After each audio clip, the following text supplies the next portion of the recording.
Bismillahirrahmanirrahim. Assalamualaikum warahmatullahi wabarakatuh. Selamat siang teman-teman semuanya. Pada kesempatan kali ini, saya selaku kelompok presenter dari kelompok sosiolinguistik akan membahas konteks tutur, situasi tutur, peristiwa tutur, dan tindak tutur. Di sini saya Kamila Syabina bersama dengan Gazi Al-Ghifari. Untuk pembahasan yang pertama akan dijelaskan oleh saya terlebih dahulu. Boleh di next slide.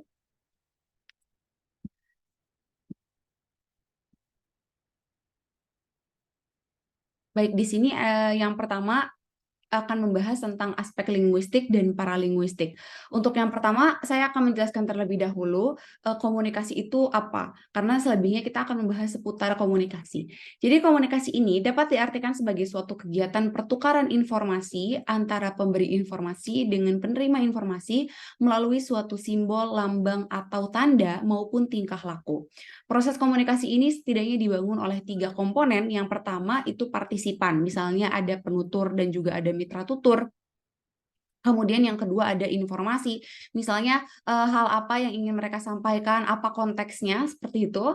Dan selanjutnya ada alat, misalnya ini apakah disampaikan secara verbal maupun non-verbal dan melalui suara atau melalui surat kabar, seperti itu. Nah, terdapat 2 aspek dalam komunikasi. Yang pertama aspek linguistik dan paralinguistik yang bekerja sama dalam membangun komunikasi bahasa. Aspek linguistik mencakup tataran fonologi, morfologi, dan sintaksis yang mendukung terbentuknya semantik. Aspek paralinguistik mencakup kualitas ujaran, unsur suprainstrumental seperti tekanan, nada, intonasi, gerak tubuh, dan rabaan. Sehingga keduanya ini antara aspek linguistik dan paralinguistik ini memiliki peran yang sama gitu dalam membangun situasi dalam komunikasi. Dalam proses komunikasi terdapat bahasa, informasi, partisipan yang secara bersama-sama membangun tindak tutur dan peristiwa tutur dalam situasi tutur. Di sini Himes di tahun 72 dalam Richard tahun 95 menjelaskan perbedaan dari ketiga hal tersebut. Yang tadi tindak tutur tadi. Yang pertama tindak tutur yaitu kegiatan yang dilakukan seseorang saat berbicara. Kemudian yang kedua peristiwa tutur yaitu kegiatan dalam tuturan yang terkontrol oleh sejumlah kaidah atau norma. Kemudian yang ketiga situasi tutur yaitu kegiatan yang tidak terkontrol secara keseluruhan oleh kaidah yang tetap, seperti misalnya pembicaraan pada saat perkelahian misalnya atau pembunuhan, saat makan, atau misalnya saat pesta. Boleh di next slide. Yang selanjutnya kita akan membahas lebih dalam tentang tindak tutur. Richard di tahun 95 menjelaskan bahwa tindak tutur adalah istilah minimal dari pemakaian situasi tutur atau peristiwa tutur atau tindak tutur. Cher dan Agustina di tahun 95 berpendapat bahwa tindak tutur merupakan gejala individual bersifat psikologis dan keberlangsungannya ditentukan oleh kemampuan bahasa si penutur dalam menghadapi situasi.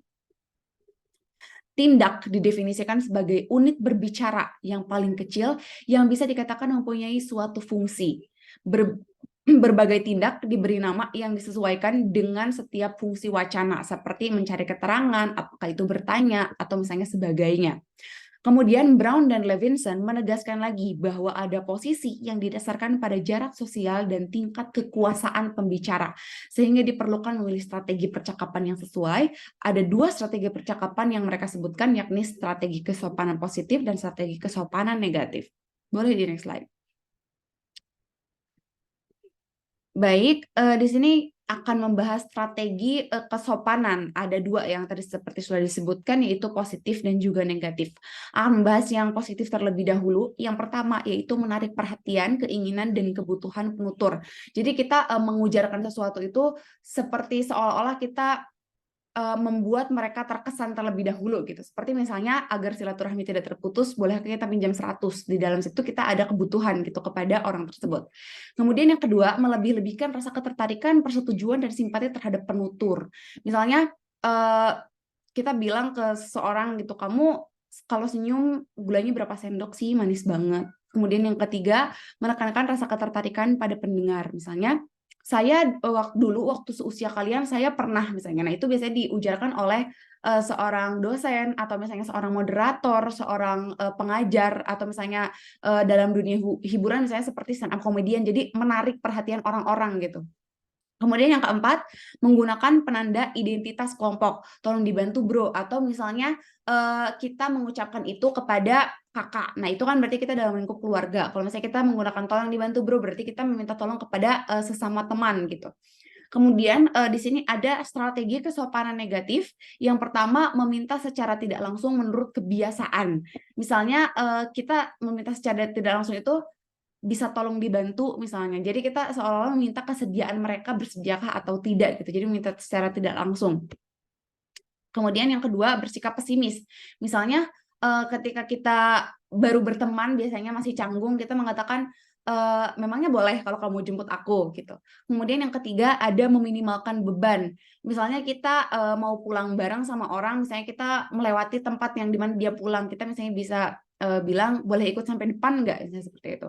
Kemudian kita juga bisa mengatakan meminta maaf, misalnya maaf barangkali boleh diulang penjelasannya jika tidak keberatan, seperti itu. Jadi kalau strategi positif ini lebih ke pesimis dan ada relationship yang terbangun dengan kuat. Kalau negatif ini sepertinya lebih kepada kita lebih malu dan lebih segan gitu ya dalam menyampaikan keinginan kita. Boleh di next slide. Selanjutnya, di sini ada klasifikasi tindak tutur. Shirley menelaah tindak tutur dari segi penutur sehingga ia mengklasifikasikan tindak tutur berdasarkan maksud penutur. Yang pertama, tindak tutur representatif. Fungsinya adalah memberitahu orang-orang mengenai sesuatu. Cakupannya, misalnya ketika kita ingin mempertahankan opini atau misalnya mengatakan sesuatu, menyatakan sesuatu, dan melaporkan sesuatu. Jadi lebih kepada mengujarkan sebuah fakta atau berita. Yang kedua yaitu tindak tutur komisif. Fungsinya untuk menyatakan bahwa penutur akan melakukan sesuatu. Misalnya kita menjanjikan sesuatu atau kita mengancam sesuatu. Kemudian yang ketiga, tindak tutur direktif yaitu mempengaruhi lawan tutur kita untuk melakukan sesuatu. Misalnya kita meminta tolong, memberikan saran, atau misalnya kita memerintahkan mereka. Yang ketiga, yang keempat, kemudian yaitu tindak tutur ekspresif. Fungsinya itu mengekspresikan perasaan dan sikap mengenai keadaan hubungan. Misalnya berterima kasih, menyesal, meminta maaf, seperti yang tadi dalam negatif dan positif, kemudian ada mengecam, khawatir. Dan yang terakhir yaitu tindak tutur deklaratif, menyatakan situasi yang akan berubah dalam suatu hubungan. Misalnya kita ini mengaku kita ini bersalah, atau misalnya kita menyerahkan diri, misalnya saya mampu menjadi seorang pemimpin misalnya gitu dalam beberapa waktu ke depan, artinya kita sudah siap jika kita menjadi seorang pemimpin gitu, mengubah situasi tersebut yang tadinya kita bukan pemimpin menjadi seorang pemimpin, atau misalnya mengundurkan diri atau misalnya memecat seseorang. Boleh di next slide.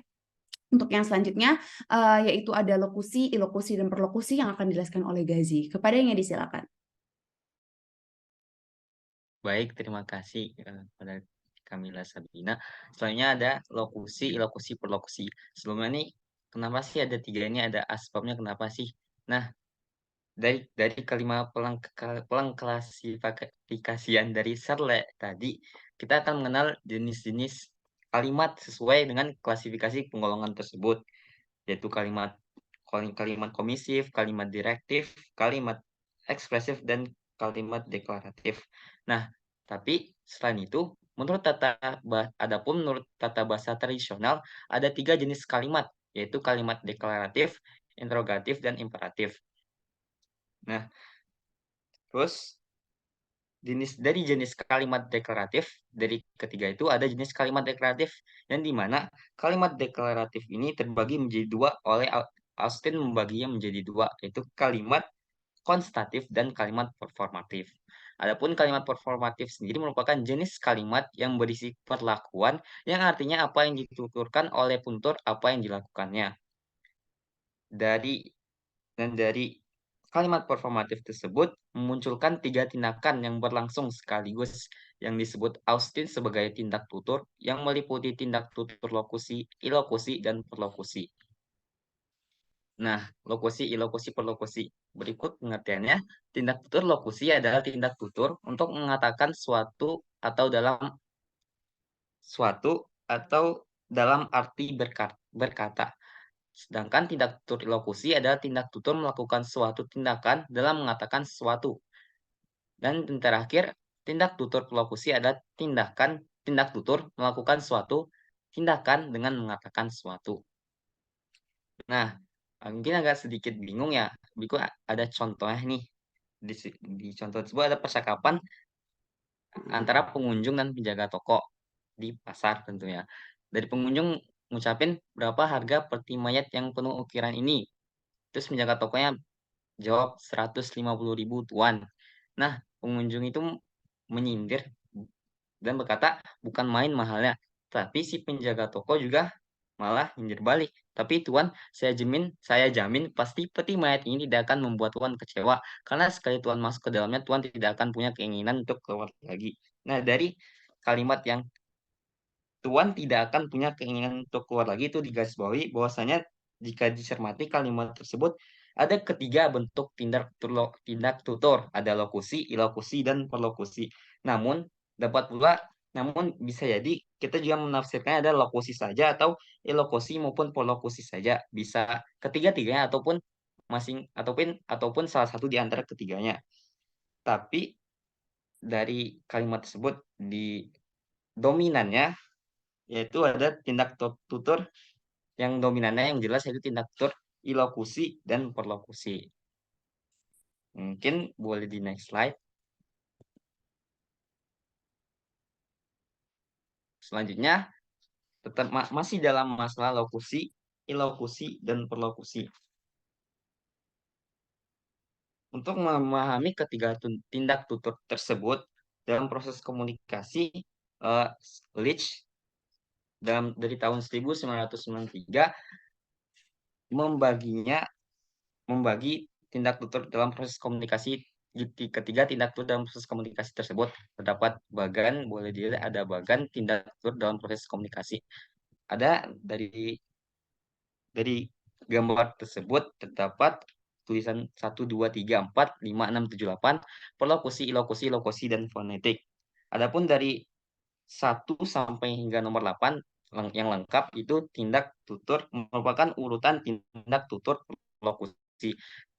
Dan adapun yang dari 2, 3, 4, 5, 6, 7 1 sama 8 yang enggak, itu merupakan proses dari tindak tutur ilokusi. Dan 3, 4, 5, 6 merupakan proses dari tindak tutur lokusi. Jadi, tindak tutur lokusi ini, lengkap semuanya.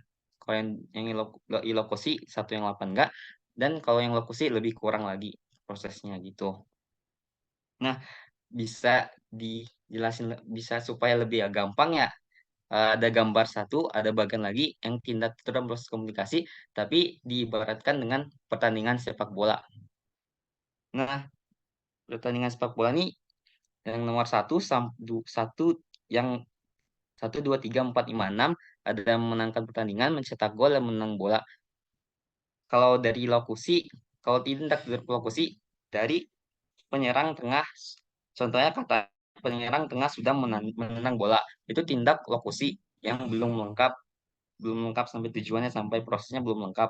Dan terus yang kedua sampai 5 penendang tersebut menendang bola terus lalu mencetak gol, itu tindak ilokusi. Nah, yang terakhir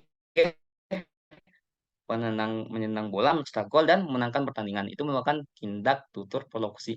Jadi dimulai dari lokusi dulu, proses proses serangkaian kejadiannya itu dari tindak tutur lokusi, ilokusi, dan baru perlokusi, rangkaian kejadian yang terkoordinasi tersebut. Nah, peristiwa ini digambarkan oleh Leach tahun 1993. So, boleh di next slide. Nah, terus pembahasan yang selanjutnya adalah peristiwa tutur. Shire dan Leonie Agustin tahun 1995 mengatakan peristiwa tutur atau speech event adalah terjadinya atau berlangsungnya interaksi linguistik dalam satu bentuk ujaran atau lebih yang melibatkan dua pihak, yakni petutur dan lawat tutur, dengan satu pokok tuturan dalam waktu, tempat, dan situasi tertentu. Contohnya, interaksi antara pedagang dan pembeli di pasar pada waktu tertentu menggunakan bahasa sebagai alat komunikasi. Adapun Delhim, seorang pakar sosiolinguistik, mengemukakan ada 8 komponen. Kalau yang tadi kan yang penting ada petutur, lawan tutur, pokok tuturan, dan tempat dan seterusnya. Adapun Delhim mengemukakan 8 komponen peristiwa tutur yang harus dilengkapi dan Dan si Delhim ini merangkainya menjadi sebuah akronim SPEAKING. Dikutip oleh Word Doc tahun 1990 sebagai berikut. Yang pertama, speaking as. Yang pertama adalah setting and sense. Setting and sense berarti berkenaan dengan persoalan waktu, tempat, dan situasi berlangsungnya tuturan. Tentunya beda dong kalau kita melakukan tuturan itu di pasar, di kamar, di kelas. Tentu situasinya bakal berbeda juga. Dari segi tempat, persoalan waktu dan tempatnya. Ataupun kalau kita ngelakuinnya malam, sore, pagi, siang gitu. Terus yang P yaitu partisipan atau ya partisipan gitu. Ini partisipannya berkenaan dengan penutur dan dan siapa yang menjadi penutur dan petutur. Nah, tentunya juga nggak mungkin selalu petutur selalu bakal terjadi percakapan yang dimana bisa bergantian. Si penutur bisa jadi petutur dan si petutur bisa menjadi penutur sampai percakapan itu berakhir. Terus yang ketiga ada ends, tujuan. Tentunya juga kalau kita mau mau berbicara atau melakukan percakapan pasti kita punya tujuan apa yang pengen kita apa yang pengen kita bicarain gitu. Walaupun eh, bisa jadi bukan secara total bakal sama antara pembicaraan yang bakal kita bicarain itu pikirannya atau cakapannya pasti masing-masing partisipan tuh berbeda inginnya gitu, tapi pasti ada maksud dan tujuan yang sama, tuh. Terus yang A-nya age, sequence, bentuk dan isi ujaran. Hal ini berkenaan dengan isi ujaran. Isi ujarannya apa sih? Berkaitan dengan apa sih? Dengan topik apa atau persoalan apa sih? Dan bentuk ujaran itu juga mengacu pada diksi atau pilihan kata yang digunakan. Terus yang kelima ada K, cara atau nada. Nah, ini berarti bagaimana cara kita membawakannya, nada kita melakukan percakapan itu bagaimana sih, bagaimana gaya dan penampilan para partisipan dalam menuturkan isi pembicaraan yang akan dibicarakan gitu. Bisa bisa kita mau nyampain percakapan secara tuturan itu secara santai kah atau serius kah atau santai serius juga bisa gitu. Terus yang keenam instrumentalities. Instrumentalities, ragam bahasa. Nah, ini berkenaan dengan ragam bahasa apa sih yang kita gunakan pada percakapan tersebut. Bisa jadi kita gunain juga bisa dengan kode-kode ujaran yang bagaimana kode-kode ujaran yang kita gunain buat percakapan atau pertuturan tersebut. Bisa jadi kita ragam bahasa formal kah, atau ragam bahasa non formal, atau ragam resmi, ragam santai, gitu. Kalau dalam bahasa Arab ada ragam fusah, ragam amiyah gitu. Terus yang ke-7 ada N, norm of interaction and interpretation. Itu adalah kalau dalam bahasa Indonesia berarti norma ya. Berarti kita dalam suatu percakapan atau suatu pertuturan ada norma atau aturan yang harus kita perhatikan dalam kita melakukan pembicaraan. Bagaimana cara kita mengemukakan pendapat, menyangkal pendapat lawan bicara kita, ataupun bertanya sopan sehingga tidak menyinggung perasaan si petutur. Terus yang terakhir ada J atau genre. Yang ini berkenaan dengan jenis bentuk penyampaian kita. Apakah bentuk bahasa dalam penyampaian kita menggunakan bentuk narasi, eksposisi, deskripsi, ataupun argumentasi doang gitu. Apakah berbentuk bahasa sastra seperti pantun pepatah, ataupun melalui sebuah puisi, atau bukan juga bentuk dalam bahasa sastra kayak biasa aja. Itu mungkin paling cukup sekian dari aku, kembalikan ke Sabin. Baik, terima kasih Gazi Algifari atas penjelasannya. Demikian penjelasan mengenai bab dari mata kuliah sosiolinguistik tentang konteks tutur, situasi tutur, peristiwa tutur, dan juga tindak tutur. Kurang lebihnya mohon maaf. Wassalamualaikum warahmatullahi wabarakatuh.